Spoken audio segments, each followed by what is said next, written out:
Ain't nothing but being brutally honest coming at you with another video.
What is up, everybody? We are back.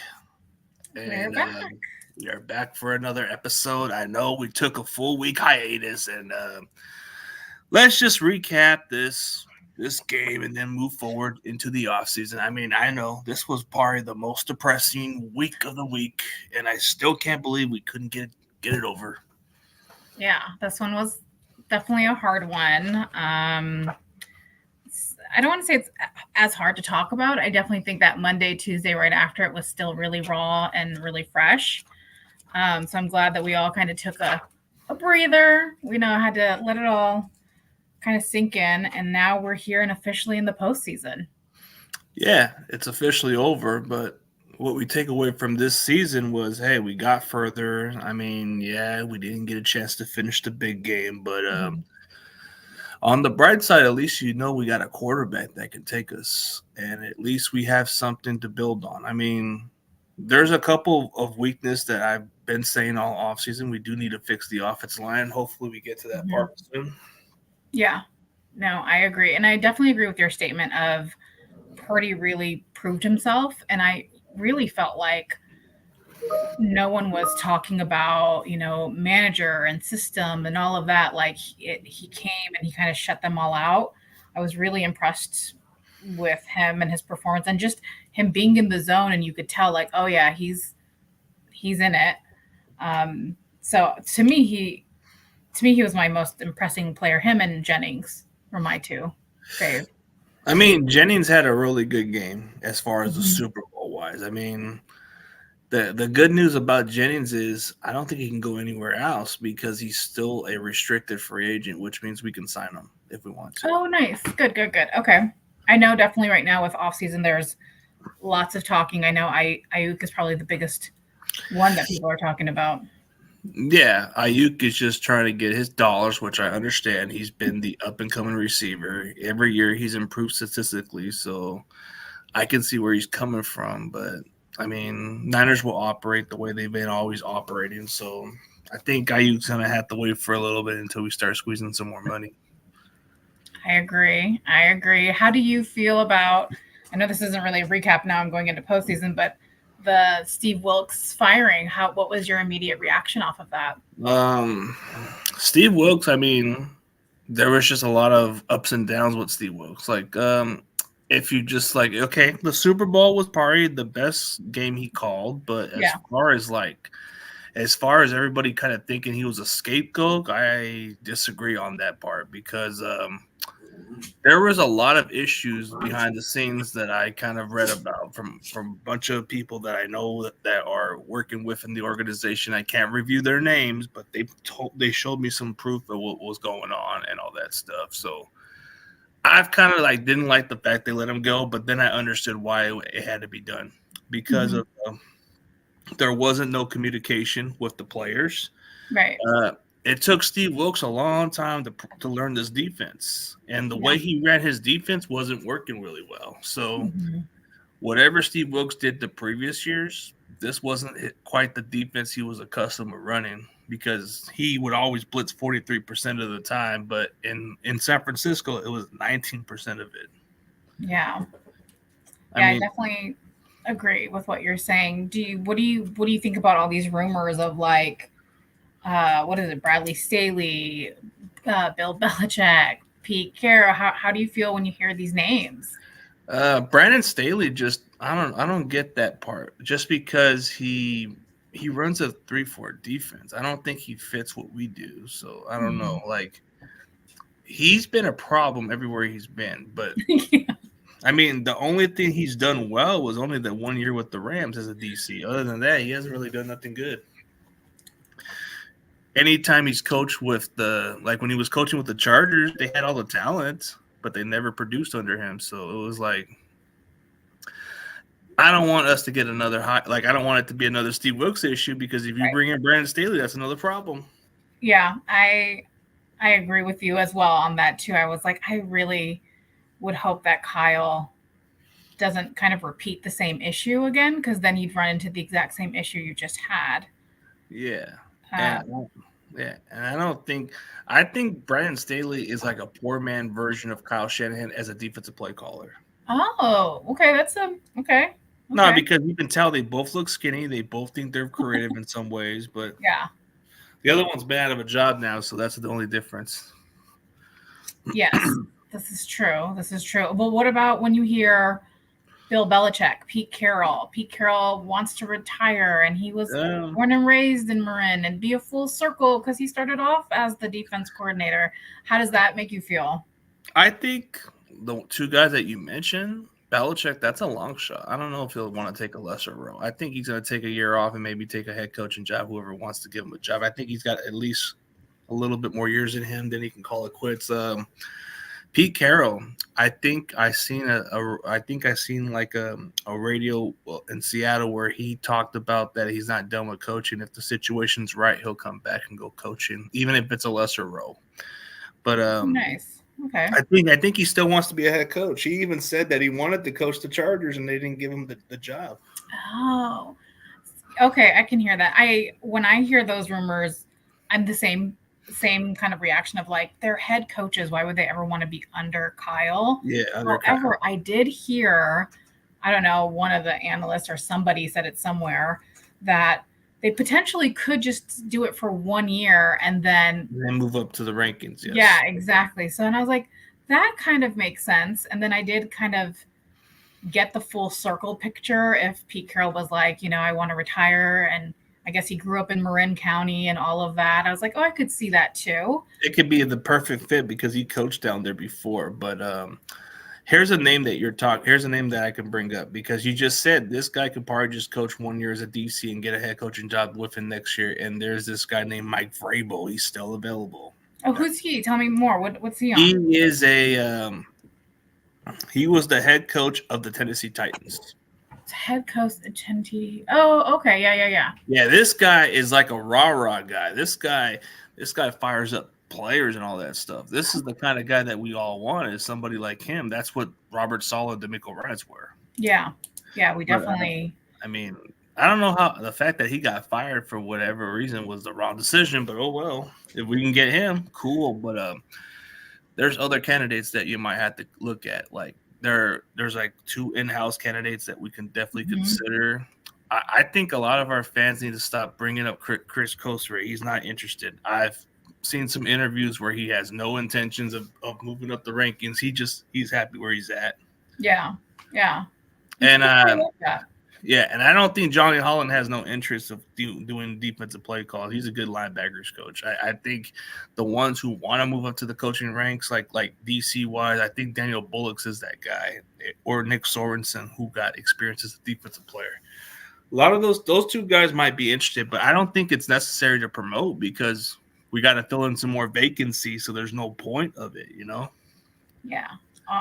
I completely agree. And I'm just curious to see what direction Kyle goes in, because I'm sure John and Jed York are like, it's completely your decision of what you want to do. So yeah, Jed's giving him all the trust, so it's not like he's lost trust with him anyways. Do you feel, kind of going back to the game, I mean, it went into overtime and everything. How do you feel when you heard the players? Because I definitely had a reaction, say they didn't kind of know the overtime rules. Did you have a reaction over that? I'm like thinking, how the heck do you guys not know the rules of the overtime? I mean, it was said before, and I think the refs were even explained it also. So, I mean, I think the reason why they didn't understand the overtime rule because it was never a common thing. Like, Mhm. like in a lot of playoff games, they were never that kind of overtime issue. There wasn't this and that. This was by far the rarest Super Bowl we've ever seen. I mean, ever since the Falcons and Patriots Super Bowl, this was the rarest Super Bowl where it came into overtime. But this one could have come into 2 overtimes. Yeah, easily could have done 2 overtimes. I think it made the team look bad overall when you have Juice and who was it, Armstead being like, I didn't know the rules, or we didn't talk about the rules, and then Kyle seemed like he backpedaled a little, and then there was the Chiefs player that was like, oh, we've been talked about it all week in the different scenarios. So I think I was like, God, where was the PR person to like be like, don't say anything or help them kind of like how to translate that better because I Yeah, think it was a bad look. there was a lot of issues on that part, but I think when people say that if you don't know the rules of the regulation, I guess you deserve to lose at the end of the day. That's what it seems like. I've heard that too, and then I think what I can't fathom is this is your job. Yeah, you're You supposed to get paid follow the rule. millions. You're supposed to listen to the regulation. Like, so anytime you go to a playoff game, you better be aware of the OT rule. I mean, the overtime rules and all the other stuff. Also, I think they brought it up on, I think it was Disputed or something. Well, the one with Sherman, and Sherman was like, "There's no way in hell they did not know. They're veteran players." And he says that you find out in training camp. They send you memos. They send you. So I don't know. Maybe if that was like a way to be like, we lost because of that. I have no idea. But I Or know maybe that that's just their excuses of saying it. Maybe. yeah. And I was just, to be honest with you, I was really disappointed. I was like, come on. Out of all the things, you don't know the rules. And I will say, It created a lot of buzz out of it. That's the crazy part. 100% it did. But one, I was watching it and, of course, walking up and down and all of that stuff and just like sweating profusely, like, oh my God, we're in overtime. But when we didn't defer it, I was like, oh no, Kyle always defers. Why is he taking the ball first this time? The reason why I thought this would make sense is because our defense was very tired. This was like going Yes. before they were very wear and tired, so maybe that's what would happen. I think that's what made sense. But what really hurted us is we went for the field goal. That's what really hurt us. Yes. Yeah. If we would have went for the touchdown, Right. it would have been a different story. It would have been a They very, would have gone very to 2 overtimes, or at least we would have had a fighting chance to win in second OT or something. But I think we learned our lesson. Don't kick a field goal at any other big time overtime games. Just try to get a touchdown and don't even worry about the field goal. Yeah, I mean, our defense did amazing. Probably the best they've ever done all Yeah. season long. Well, outside of the Jaguars and the Cowboys and Eagles game, you can make an argument about that type of performance. I mean, the Super Bowl was by far their best performance. Even when Steve Wilkes even said that he's going to get these guys more prepared, which he did this time. But a lot of people are going to say, well, the Niners did him wrong. They're even kind of making remarks of us being racist when it's false. Like, why? Yeah, Why I've seen don't- those comments. I've Yeah. seen those comments. Yeah. I don't get that part. Like, are you guys telling me that D'Amico Ryans was on our coaching staff for 2 years? He got a head coaching job. Right. Are you telling me? And I even try to like make a good argument. I said, don't you guys do realize a lot of our coaching staffs are majority of black coaches, right? Yeah, They definitely. shut up about it. Yeah, I mean, I definitely saw those like he's a scapegoat and all of that jazz, but also I think there were other issues. Do you remember the issue of like he used to be up in the box, communication. Yeah, and then Kyle was like, "No, we need you at the sideline." Yeah, and he was just going on the booth, and he kept getting upset about the coverage, and it just didn't work and all that stuff. And that's what led them to colliding or something. But I don't think Shanahan's ever had any issues with any of his play callers like that until this happened. But I get that everybody's kind of like saying we did. I guess Wilkes has been done wrong everywhere he's been anyways. So it's not like Carolina should have gave him the head coaching job, but they did him wrong. Arizona, they gave him a head coaching job after 1 year, and then they fired him. I mean, I guess the guy's been a victim of not having a job for too long, but still, Yeah. we Yeah. gave him a chance and he just didn't seem to fit. It wasn't like we fired him for no reason. I mean, the defense underperformed. I think that's what I've heard too. It's just he just wasn't a good fit. And it wasn't Yeah. that this single performance did it. There were issues throughout the season.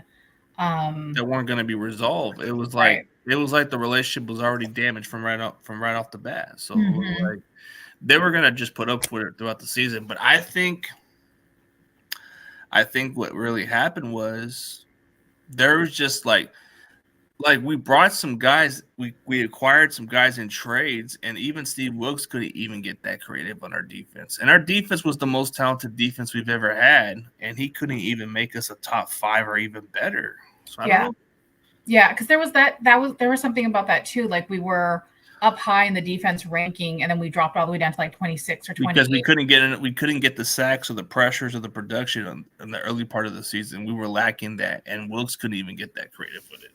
Yeah. So I mean, again, it wasn't just that one performance. There were a couple.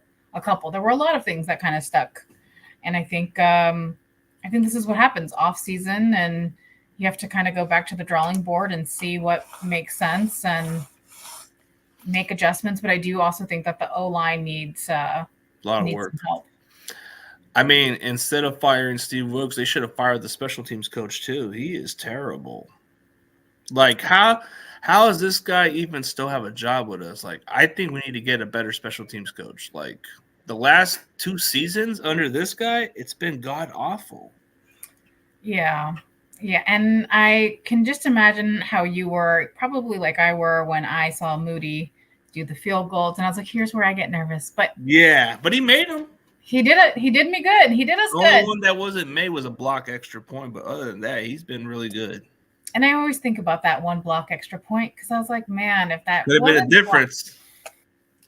The whole like if only this and if and it's so funny how the word if just becomes if is such a thing in today's society we have to go through. Right, like if this and if that and we were also ahead. What was it for the longest time? Wasn't it like 3-10 up until like what? If you would have ran the ball more. If you would have ran the clock more, then maybe if we would have made the extra point, if this and if that, we just never were able to capitalize. That's the sad part. Yes. And in addition, what I feel the sad part is this is a rematch between 2 teams that saw each other, 3-4 years ago? Yeah, and this rematch just didn't seem like it seemed like it could have been in our favor, but we just blew it. That's the problem. Well, weren't we the favorite to win? Again, I just don't get why we get picked the favorites when we haven't proven nothing in the big stage. So, yeah, because I think we were proven the favorites to win, which I thought was unique because they had just won. Yeah, they picked us. They definitely picked us as the favorites, but that gave them ammo. That gave the Chiefs ammo to be like, oh, we're the underdogs, just like it did to the Ravens when the Ravens came in. I felt like I noticed that. And I also was like, gosh, should we be the favorites in this? I'm nervous. Super Bowl 54, we weren't even the favorites, which didn't even draw us nothing. So I think the fact that it kind of gave the Chiefs something to prove because they didn't have a lot of weapons on offense, but next year they might be better than what they are. So I don't know. This was probably the best time to beat them. Right. And Patrick Mahomes, to see him, I guess, in real life in the sense of like, I don't really watch Chief games. I mean, he did what he needed to do. He did what he needed to do, but all those receivers outside of Travis Kelce and Rashee Rice, all those receivers are scrubs. They're all horrible. And we lost those guys. That's where I could never get over that one.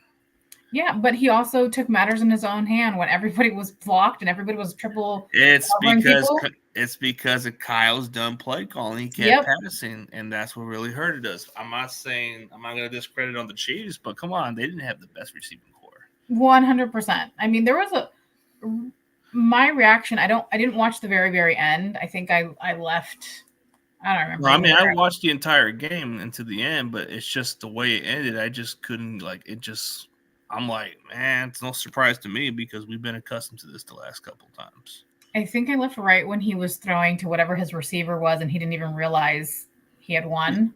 Steve Wilkes actually could have got the coverage correctly, but it really got really messed up because I think we did a cover 0, and I think Kyle got upset the first time, but then the second time he did it again, he called a timeout and called him out. Yeah, he told him don't do it again. He burned a timeout for that one, right? Yeah, and he told him not to do that again, but but I guess he had to change it up a little bit. But yeah, that cover 0 just doesn't work. Yeah, so disappointing. Heart was definitely broken. I know for a lot of people, hard to watch, hard to see, and just the fact that we were ahead, and I think us playing ahead was something that doesn't really bode well for us sometimes. We got to have a 2 or 3 touchdown lead too. 100% agreed. 100% agreed. It's just I've seen memes already, and the people, and I'm sure you've seen them too online, where it's like way too early, next Super Bowl prediction, and it's the Chiefs and the Niners again. And not only am I like, nobody would want to see this, I don't know if I even want to see this because I'm terrified. I'm not going to have this happen 3 times in a row. Yeah, I just don't know if we want to see it again, but can this be the opposite outcome is what we're hoping for. Maybe this is a learning experience, but come on, this is just the same coach that just doesn't know when to run the clock.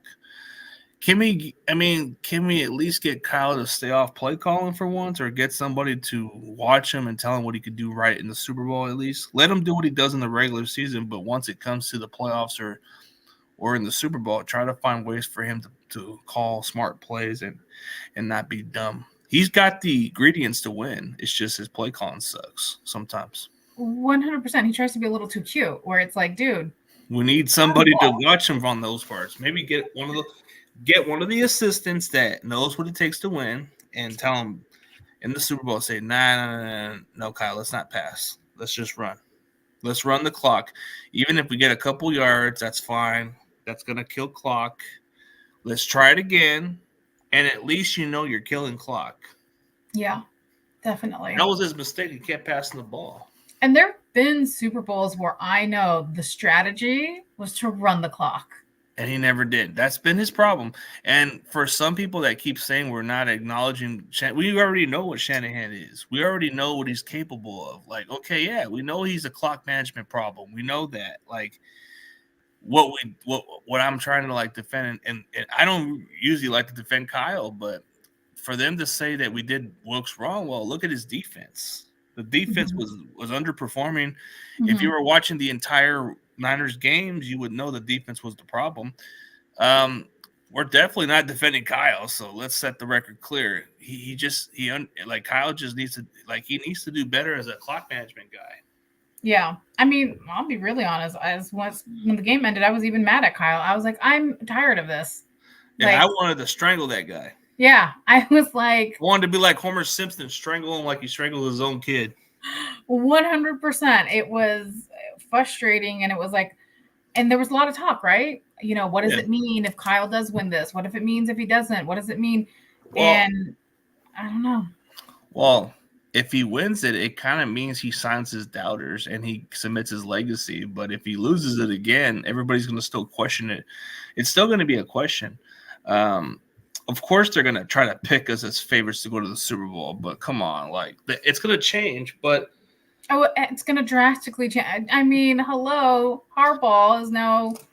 But he's in the AFC. There's a difference. But I'm saying the NFC is not going to be as tough as it was, but it's going to be a little better. So I think we have to step up our game a little better. But I think as far as conference appearances, I don't think it's out of the question we'll make it again. I just don't know about making another Super Bowl appearances. But I think our ceiling is if we make the playoffs, we can go to the conference championship with no problem. I think so. I mean, I thought our schedule looked a little, except for the Bears right now, looks like a tough schedule. But I think we got all the players and all that stuff. I don't think the tough. We do, and of course, if you look at our schedules, everybody kept saying we had a tough schedule.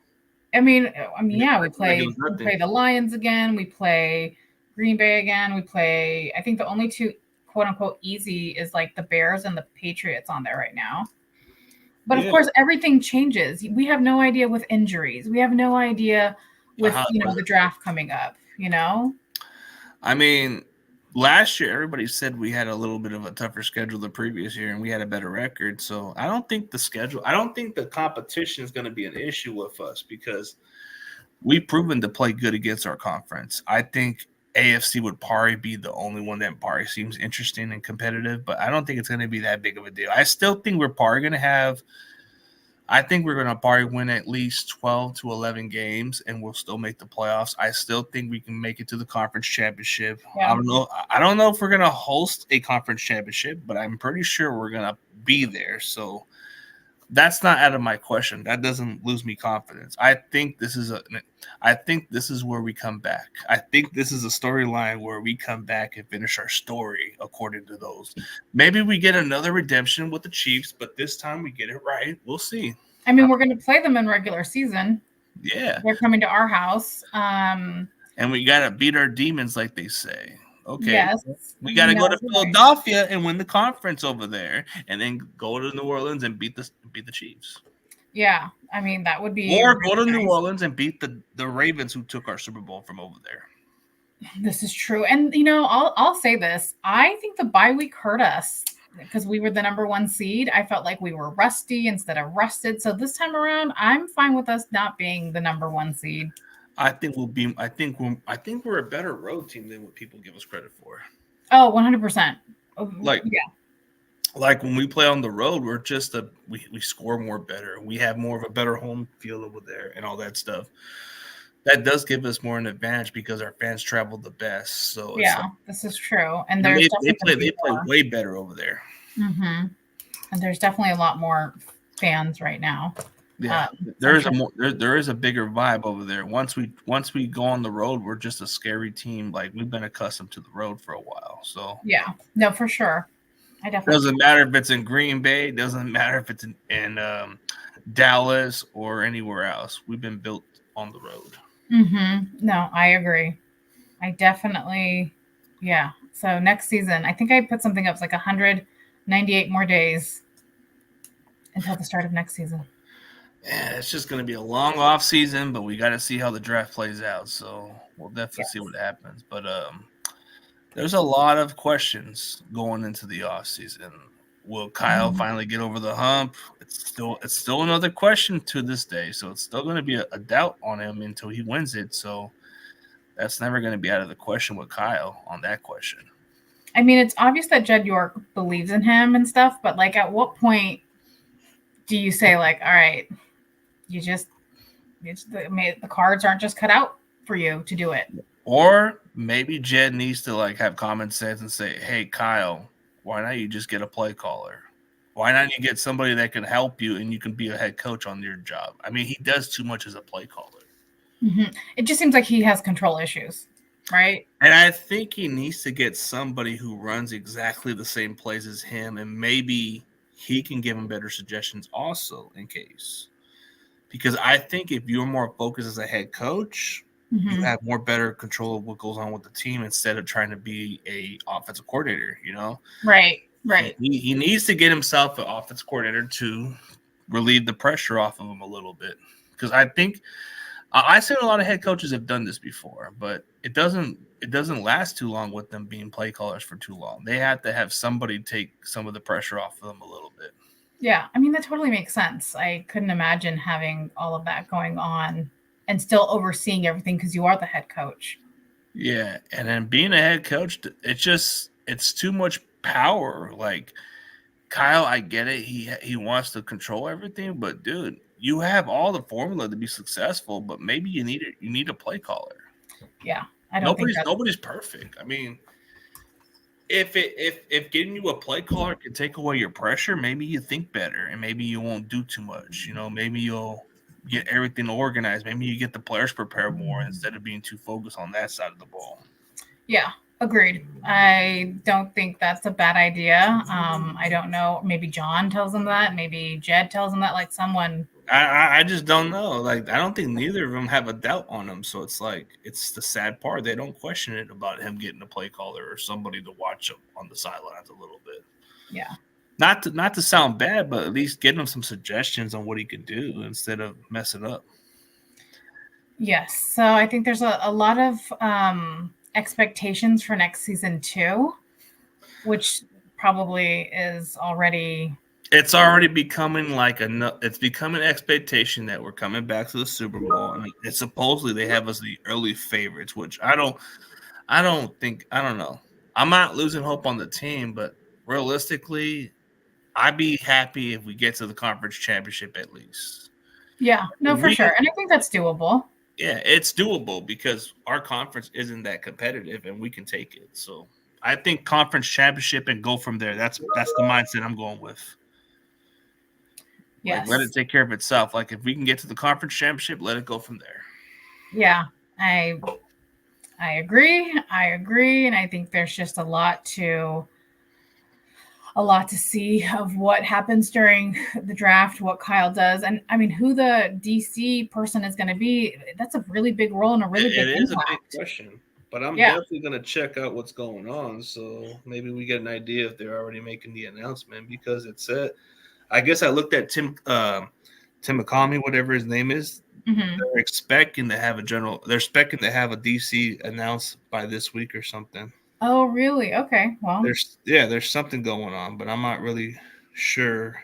Have you seen anything of like who they're interviewing or stuff like that? Yeah, like no, there hasn't been a candidate that's been interviewed, but I guess under Tim Kumakami, whatever his name is, I'm pretty sure he's the most reliable sources for the Niners at times. But here, that the Niners might be closing in on a DC. Not sure when there'll be an announcement, but could be soon. I mean, I take his word because I think there's something in the works. I mean, I'm sure they didn't. Do you think they would fire Wilks with not having an idea of what direction to go in? I think they probably had an idea already. Like, okay, well, if we do this, then these are the possible candidates, don't you think? Yeah. Well, there's different candidates, but we're looking at them. And Tim Kumakami is already saying that there's going to be a GM in place, but we'll either find out by this week. But I'm hoping that it's not the other person. I'm hoping it's not Brandon Staley. I don't think he really fits that well. Yeah, I don't either. I think he's the one that I've just heard a lot of negative things about as well. And I'm like, I don't know if this is going to be a good fit for us. Yeah, we just got to find out who's available. But it looks like like the option that you were talking about. There's going to be some sleeper candidates that you might be surprised by. I'll give you a couple names that you might be interested in seeing, but they're not big names. But we can promote them to a big role from their current organization. Let's see. Well, there is Lane Kiffin, who is on the Texans coaching staff as a linebackers coach. He's been on our coaching staff before. Oh, okay. And he's been working under DeMeco Ryan, so that should be a simple transition for him to run the defense. He's got coordinator experience in college, so that really bodes well for Chris Kiffin. Corey Unley, I don't think that's a popular hire. I think, he's got DC experience, but his defense sucked at Detroit, so I don't think we want to get that guy. There's another guy, Brandon Daly from the Chiefs. He's a linebackers coach, but he runs exactly a defense that meshes pretty well. So he would be another candidate to consider. There's quite a few other guys. There's Aaron Curry, Steelers linebackers coach, who kind of fits the mold of what DeMeco Ryans does. I've heard about him on the Steelers that you just said, right? Yeah, those are other names out there, but there's quite a few candidates. So then I'm hearing something on the streets. What are you hearing on the streets? Like, he's not in the NFL, but he's coaching in college, and I'm hearing his name out there that he can be in the coaching ranks in the near future. His name is Antone Lynn or something. Antone Lynn, like, he's a DC at USC, but his dad was on our coaching staff as the running backs coach. He left to the Commanders. His son could be a great candidate for the defense coordinator job, but I've heard his name out there. So that's something on the streets I'm hearing about, that the Niners should go outside the box and get this guy, but he's already taken the UFC coordinator job, so I don't know. Interesting. Okay. I mean, yeah, we find out end of this week. That should be really cool. Yeah. But I mean, yeah, there's other options too. There is Ken Norton Jr., who runs exactly the same defense we run, but his track record isn't all that great. But there's other options. There's Jack Del Rio. There's quite a few other guys out there, but we'll find out pretty soon who's going to be those guys. yeah, pretty soon. I'm kind of nervous about it just because it's, they have to get acclimated with the scheme and the team and all that. But yeah, I I mean, think for the scheme, I think for this hire, if you want somebody who can actually who can actually be a quick adjuster, then go with some of those other guys. But I think you want to go with Chris Kiffin because you don't have to change your coaching staff. You That can makes still sense. you can keep the same guys, and it's not like you're going to miss a beat on your defense. He knows what defense you're running. Yeah. And you won't have any issues with him because he already knows how to run the defense, and it's exactly the same defense that DeMeco runs also. So there's not going to be a drop off with this guy. Yeah. No, and that's what you need. You need a person that you can put in there and kind of. And if you want to try something different, if you want to get creative and try something different, then Brendan Daly, whatever his name, from the Chiefs, it kind of fits well the way we run our defense, but you can mix in the wrinkles of how Spagnuolo runs the defense. Maybe you want to pick up exactly what the Chiefs defense does, and maybe you kind of build it into your defense a little bit. Because Kyle said he's okay with he's okay to get a little creative on defense. Maybe that's a good suggestion right there, is to change it up and do exactly what Spagnuolo defense does. Or just keep what's been working and what has worked. Yeah, but sometimes you got to get your defense a little elevated, a little different. And you see how the Chiefs have been running the defense. It's been very successful. You might want to pick the blueprint on how to beat the Chiefs. Yeah, I mean, that definitely might be the best pick because I don't know. Is it possible? Anything is possible, right? Okay, let's say hypothetically, if we take their linebackers coach and if we had a chance to get another rematch with them, this is the blueprint how we can beat them. No, that's definitely true. We get somebody who knows how they run. I mean, and he might just lure a couple Chiefs players to come over here. And we're already starting to get guys who know the Kansas City's offense and all that stuff. I mean, this is true. We can lure L'Jarius Sneed to pair with Ward. We can lure the guard from the Chiefs, that backup guard. He might come over here on a cheaper deal. Maybe lure Willie Gay, the linebacker, to come here. I mean, there's different possibilities. Maybe Miko Hardman on a cheaper deal. I mean, there's different ways how we can get somebody to come here. It's always all about the continuity. So if we were to hire somebody like Mike Vrabel, he might lure a couple Tennessee Titan players to come over here. Yeah, I mean, that's definitely one of the benefits is have somebody that people want to work for, just like Harbaugh lured Navarro Bowman. Yeah, to be the linebackers coach, yes. I mean, Greg Roman came, so of course that was the issue with Jim Harbaugh was he stuck with Greg Roman when he didn't need to stick with the guy for too long. Yeah, but here we go back to the ifs. If only this. If only Harbaugh just let Greg Roman go, he would have still had a job. I think it was just because they were tired of Greg Roman. Yeah, that was a sad time. I call him the George W. Bush of play calling because he is a W. I see that. Greg Roman is like that. He is like the play caller version of George W. Bush that doesn't know the play call, right? He just runs the ball. But yeah, like those are other candidates to consider. But the only one that's outside the NFL that I'm hearing about is the Georgia defensive coordinator. I'm hearing about is another guy, and then the one that's from USC that's actually Anthony Lynn's son. So those are the two outside candidates I'm hearing about. But the rest of them, it's either the guys that are outside the team. I would say there's only two candidates that I would consider in-house that's worthy is either Daniel Bullocks. Okay. I don't know. Nick Sorensen kind of seems like exactly how to run a defense too, but I don't even want to promote either of those guys. I want to keep them in coaching staff where they're at. Yeah. And then just get somebody that can run the defense. And Kyle just doesn't seem to like the DBs running the defense as much. I think you want a linebacker guy or a D-line guy to run your defense. Yeah. No, I agree. Because Kyle values more of the front seven more than he does the secondary. Mm-hmm. Mm-hmm. I don't get me wrong. I wouldn't mind Daniel Bullocks. He seems like a good guy, and he does follow me on Twitter, so he seemed like a nice dude. So hey, maybe see if you can run him up for an interview or something too. I'm trying to. What do He you just know? never responds, but he likes every. Sometimes he'll like some of my tweets, but never Oh. responds as much. The only one that probably responds from time to time is Spencer Burford, but every now and then. He's the one that's getting a lot of heat from John Feliciano, which I don't think John Feliciano threw him under the bus like that. I think everybody. Oh, mm-hmm. That little tiff that happened, but he didn't really mean it like that.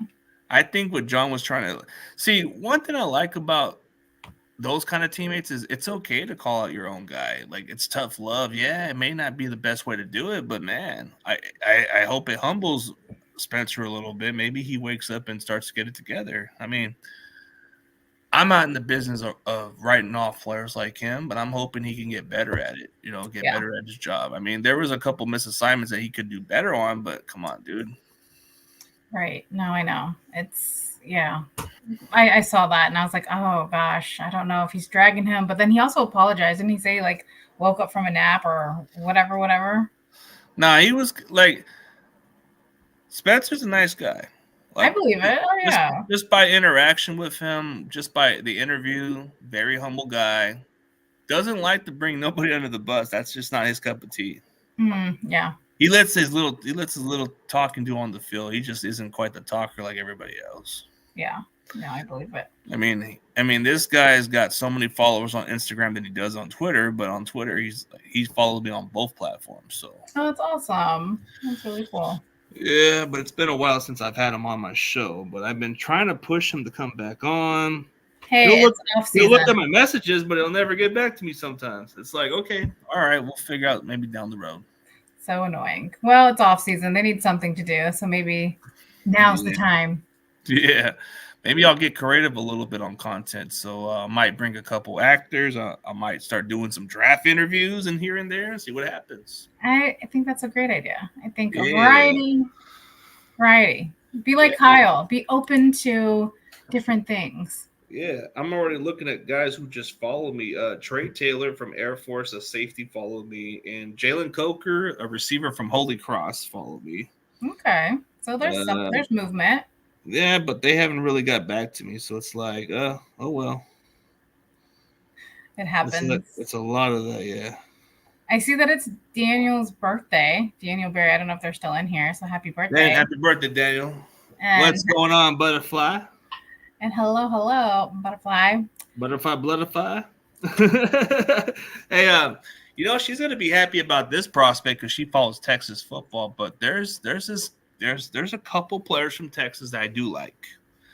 You're gonna check their names. Terrondre Sweat. That dude is. You got to check this guy's tape in the Senior Bowl. He pushed the center to the ground like I've never seen before. Oh my god. Okay, they're on the Texans. Yeah, no, from the Longhorns. Like, oh, the Longhorns. Okay. Watch how he does.